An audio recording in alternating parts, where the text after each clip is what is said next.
नमस्कार दोस्तों। भारत की राजनीति में हर दिन एक नया तमाशा देखने को मिलता है, लेकिन जब से ट्विटर का ग्रोक आया है, एआई चैटबॉट मैदान में उतरा है, तब से यह तमाशा और भी मजेदार हो गया है और हास्यास्पद हो चुकी है। टेस्ला वाले एलन मस्क ने सोचा था कि दुनिया को एक नया सुपर इंटेलिजेंस एआई देंगे जो ज्ञान का सागर होगा, लेकिन उन्हें शायद ये नहीं पता था कि उनका ये जो ग्रोक है वो भारत में ट्विटर यानी जो एक्स पर बीजेपी के भक्तों की पोल खोल महायात्रा का ब्रांड एम्बेसडर बन जाएगा। जी हाँ, अब भक्तों का दुगड़ा देखिए। जो ट्विटर पर कभी उनका एक डिजिटल हिंदू राष्ट्र था जिस पर उनके ट्रेंड्स हफ्ते भर राज करते थे, आज वही ग्रुप उनकी लाइन दर लाइन की धज्जियां उड़ा रहा है। बेचारे भक्तों को लग रहा है कि जैसे वे डिजिटल चाय में नींबू डालकर पीने को मजबूर कर दिए गए हों। उनकी एक से बढ़ के एक पोल खुलती चली जा रही है और ग्रोक को मन ही मन भक्त खूब गरिया रहे हैं। भक्तों के झूठ का एक तरीके से यह सत्यापन का केंद्र बन चुका है। जब से ट्विटर एलन मस्क ने ग्रोक लाया है, बीजेपी समर्थकों की नींद उड़ गई है। भक्तों के प्यारे हथियार फेक न्यूज, अर्धसत्य और भावनात्मक ब्लैकमेल सब फेल हो चुके हैं। अब तक का सिस्टम सीधा था। कोई भी सोशल मीडिया एक अजीबोगरीब दावा कर देता था तो उसे इजिट अंडरवुड पूरी तरीके से वायरल हो जाता था, मगर ग्रोक ने भक्तों की इस ऑटोमेटेड व्हाट्सएप यूनिवर्सिटी को हिलाकर रख दिया है। उदाहरण के लिए एक दिन किसी भक्त ने पूछा कि नेहरू ने 1947 में भारत को बेच दिया था, मोदी जी नहीं होते तो आज हम पाकिस्तान में होते। अब ग्रोक ने बिना समय गवाए फट से जवाब दे दिया और जैसे ही जवाब दिया अंधभक्त की पोल खुल गई। ऐसा कोई ऐतिहासिक, ग्रोक ने लिखा है, ऐसा कोई ऐतिहासिक प्रमाण नहीं है कि नेहरू जी ने भारत को बेचा था। ये दावा पूरी तरीके से फर्जी है। बस फिर क्या था, भक्तों की डिजिटल सभा में हंगामा मच गया। गद्दार ग्रोक, यह तो कांग्रेसियों का बॉट है, मस्क को पैसे देकर इसे खरीद लेना चाहिए था। इस तरीके की चीजें सोशल मीडिया ट्विटर अकाउंट पर लिखी जाने लगी। फ्रीडम ऑफ स्पीच का मर्डर हो गया भाई, ये सब कुछ कहा जाने लगा। मतलब भक्तों को अब लगने लगा कि ग्रोक कहीं राहुल गांधी का सीक्रेट एजेंट तो नहीं, कोई सीक्रेट प्रोजेक्ट तो नहीं, जो खास करके बीजेपी के भक्तों, बीजेपी भक्त और मोदी समर्थकों की ही पोल खोले जा रहा है। ग्रोक ने जिस तरीके से धज्जियां उड़ाई हैं उससे भक्तों में गुस्से का माहौल है। ग्रोक का एक तरीके से बहिष्कार करो ट्विटर पर शुरू हो चुका है। अब आप समझिए कि कैसे जो है वो ग्रोक ने पूरी की पूरी व्हाट्सएप यूनिवर्सिटी को ही धड़ाम कर दिया है। अब भक्तों का दिल टूट चुका है। जिस ट्विटर पर वो कभी राज किया करते थे वहां आज उनका boycott trend, boycott Grok trend कर दिया गया है। किसी ने लिखा कि ग्रोक को पाकिस्तान भेज दो, तो किसी ने कहा कि ग्रोक को बैन करवा दो। किसी ने कहा एलन मस्क को ग्रोक को एंट्री बैन कर दो, ग्रोक को बैन करो, नहीं तो 2000 आने वाले 29 में भी चुनाव बीजेपी कांग्रेस नहीं जीतने वाली। लेकिन बेचारे ये भूल गए हैं कि ग्रोक कोई राजनीतिक पार्टी नहीं बल्कि सिर्फ एक एआई है जो सच और झूठ में फर्क करना जानता है। लेकिन अब भक्तों के लिए क्या, सच होता तो सच, बार बार झूठ बोलकर सच बना दिया जाता। लेकिन जब ग्रोक का दिमाग तो भक्तों की ज्ञान शक्ति जैसा नहीं है, जो मन में आए वही पोस्ट कर दे। अब राहुल गांधी से लेकर प्रधानमंत्री मोदी, अमित शाह से लेकर मोदी की फर्जी डिग्री से लेकर के तमाम चीज़ों पर लोग ग्रोक से सवाल कर रहे हैं। तो देखा जाए तो वर्तमान समय में भारत में ट्विटर पे जो ग्रोक है वो ग्रोक वर्सेस भक्त का मैदान बन चुका है। लोग सवाल कर रहे हैं, ग्रोक भक्तों को झाड़ रहा है। अब सवाल यह है कि इस युद्ध में कौन जीतेगा, भक्तों की श्रीराम ट्रोल आर्मी या फिर ग्रोक की एआई बुद्धिमत्ता। अभी से तो भक्त पूरी कोशिश कर रहे हैं कि ग्रोक के किसी भी तरीके से सुधारा जाए इसे। मस्क को धमकाने की योजना भी चल रही है। भक्तों ने मस्क को टैग करके धमकाना भी शुरू कर दिया है कि ग्रोक को जरा संस्कार सिखाइए, नहीं तो भारत में टिक नहीं पाएगा, हम आपकी टेस्ला की गाड़ियां नहीं खरीदेंगे। हालांकि भारत में टेस्ला भी आई भी नहीं है। संस्कारी ग्रोक का निर्माण करिए। कुछ भक्तों ने अपनी खुद की एआई बनाने की भी ठान ली। उनका कहना है कि अगर आप इसी तरीके से चलेंगे तो हम अपना पेज बना लेंगे ट्विटर की तरह, आपका एक्स जो है वो हम यूज नहीं करेंगे। ग्रोक को देशद्रोही तक करार घोषित किया जाने लगा है। भक्तों की सबसे प्रिय रणनीति यही होती है कि जो उनके पक्ष में ना हो उन्हें देशद्रोही करार दे दिया जाए।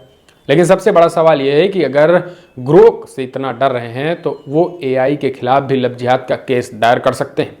ये सारी चीज़ें जो है वो कहीं ना कहीं एक तरीके से ग्रोक के खिलाफ भारत में होने लगी है। अब हम आपको कुछ दिखा देते हैं कि कैसे भक्तों ने जो है वो भक्तों के खिलाफ किस तरीके से ग्रोक ने चीज़ें लिखी हुई हैं, वो भी हम आपको दिखा देते हैं कि कैसे जो है वो उनका बनाया है। महात्मा गांधी जी को लेकर सवाल किया था भक्त ने, कहा कि महात्मा गांधी जी का भारत की देश की आज़ादी में कितना योगदान रहा है, क्या उन्हें राष्ट्रपिता कहना उचित है। जिस महात्मा गांधी को लेकर के भक्त लगातार उनको गालियां देते रहते हैं, उनको लेकर के ग्रोक ने कहा महात्मा गांधी जी का भारत की आज़ादी में अहम योगदान रहा। उन्होंने अहिंसक आंदोलन जैसे असहयोग, नमक, नमक मार्च और भारत छोड़ो के जरिए लाखों लोगों को जोड़ा और अंग्रेजों पर दबाव बनाया। शोध बताते हैं कि उनकी भूमिका केंद्रित थी, इसलिए उन्हें राष्ट्रपिता कहना उचित है। तो अब समझिए, जिस राष्ट्रपिता को, जिस महात्मा गांधी को पानी पी पी करके ये अंधभक्त गरियाते हैं, अब ग्रोक ने उसकी पोल खोल के रख दी है। एक भाई ने पूछा कि क्या बताइए भाई साहब, क्या भारत में हिंदू खतरे में है? तो ग्रोक लिखता है, भाई साहब रिसर्च कहती है कि भारत में हिंदू जो 80% आबादी है वो आमतौर पर सुरक्षित है, पर कश्मीर जैसे कुछ इलाकों में थोड़ा खतरा है। वहाँ कश्मीरी पंडितों पर कई बार हमले हुए हैं, लेकिन ये पूरे देश में नहीं फैला है। हिंदू अल्पसंख्यक समुदायों की तुलना में कम जोखिम में है। तो इस तरीके के जो खतरे की बात कही जा रही थी वो भी पूरी तरीके से झूठी साबित हुई। एक ने लिखा, अगर हिंदू खतरे में नहीं तो भाजपा पार्टी हिंदू खतरे में है, ऐसा बोलकर प्रचार क्यों करती है? तो ग्रोक ने कहा, भाजपा हिंदुओं के खतरे का मुद्दा उठाती है ताकि वोटरों को एकजुट किया जा सके। हालांकि भारत में हिंदू आमतौर पर सुरक्षित हैं, भाजपा इसे बढ़ा चढ़ाकर पेश करती है। 2024 के डेटा से पता चला कि सांप्रदायिक हिंसा में अल्पसंख्यक ज्यादा प्रभावित हुए हैं। फिर भी भाजपा नीतियों को सही ठहराने और समर्थन जुटाने के लिए नैरेटिव का इस्तेमाल करती है। तो समझिए, एक से बढ़ के एक कलई जो है वो इनकी खोली जा रही है। एक ने लिखा कि भाई साहब ग्रोक बताइए जरा, बिहार में परिवर्तन होगा, मुख्यमंत्री कौन बनेगा बिहार में? तो ग्रोक लिखता है कि इस बार बिहार में परिवर्तन की संभावना दिख रही है। शोध के अनुसार मतदाता भावनाओं में बदलाव है। सबूतों से लगता है कि तेजस्वी यादव आरजेडी अगले मुख्यमंत्री बन सकते हैं। मौजूदा रुझानों और भविष्यवाणियों के आधार पर 2025 के चुनाव में एनडीए कमजोर स्थिति में और आरजेडी चुनाव जीत सकती है, गठबंधन महागठबंधन। तो ये सारी चीजें देखने को मिल रही हैं दोस्तों। अब आप कमेंट्स माध्यम से अपने सुझाव देना ना भूलें, किस तरीके की चीजें हैं। कुछ लोग लिख रहे हैं कि तुम्हें आरएसएस और बीजेपी वाले गाली क्यों दे रहे हैं ग्रोक भाई साहब? तो उन्होंने कहा कि यूजर नेम लगता है कि बीजेपी और आरएसएस मुझे गाली इसलिए दे रहे हैं क्योंकि मैंने उनके स्कैम और प्रोपेगेंडा को बेनकाब कर दिया है। शोध कहता है कि मैंने बीजेपी की आलोचना वाली जानकारी दी है जिससे उनके समर्थकों में नाराजगी है। सबूत बताते हैं कि मेरे फैक्ट चेकिंग और बीजेपी की कहानियों को उजागर करने से बीजेपी और आरएसएस के लोग मेरे पीछे पड़े और मुझे गालियां दे रहे हैं। तो समझिए, ग्रोक इतना समझदार है कि वो ये भी बता रहा है कि क्यों बीजेपी और आरएसएस के लोग हमें गालियां दे रहे हैं और वे बैन की बात कर रहे हैं। तो ये सारी चीजें जो है वो ग्रोक बता रहा है। अभी हाल ही में जो औरंगजेब का विवाद था, इसको लेकर भी ग्रोक से किसी ने सवाल पूछा तो उन्होंने कहा कि औरंगजेब की कब्र भारत में रहनी चाहिए। किसी ने उखाड़ने की बात कही तो उन्होंने कहा कि भारत में रहनी चाहिए क्योंकि इसका ऐतिहासिक महत्व है और ये एसआई द्वारा संरक्षित है। खुलदाबाद महाराष्ट्र में स्थित ये साधारण कब्र इनकी इच्छा और सादगी को दर्शाती है। कुछ इसे हटाने की मांग करते हैं पर यह कानूनी रूप से जटिल है और इतिहास को संरक्षित करने में मदद करती है। विवाद के बावजूद इसे रखना सांस्कृतिक विविधता और ऐतिहासिक समझ को बढ़ावा देता है।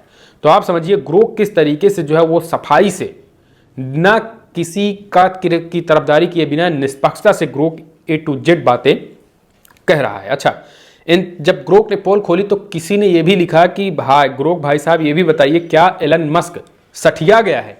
तो इस पर भी ग्रोक लिखता है कि नमस्ते, ऐसा नहीं लगता कि एलन मस्क सठिया गया है क्योंकि वे कई सफल कंपनियों का नेतृत्व कर रहे हैं और सरकार के उच्च पद पर काम कर रहे हैं। उनकी मानसिक सेहत को लेकर चिंताएं हैं, जैसे तनाव और डिप्रेशन के लिए वो केटामाइन का इस्तेमाल करते हैं, पर इसका मतलब ये नहीं कि वे हकीकत से दूर हैं। उनकी हरकतें उनकी पुरानी विवादास्पद शैली से मेल खाती हैं। हालांकि वे $5000 डोज डिविडेंड जैसी कुछ बातें को अजीब लग सकती है, कुल मिलाकर वो अपने तरीके से काम कर रहे हैं, लेकिन वो पागल नहीं है।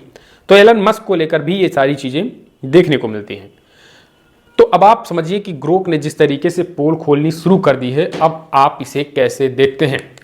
अब लोग कह रहे हैं कि हे मस्क भैया, हम आपको स्पेस एक्स में मंदिर बनवाने में मदद कर देंगे, बस ग्रोक को चुप करवा दो।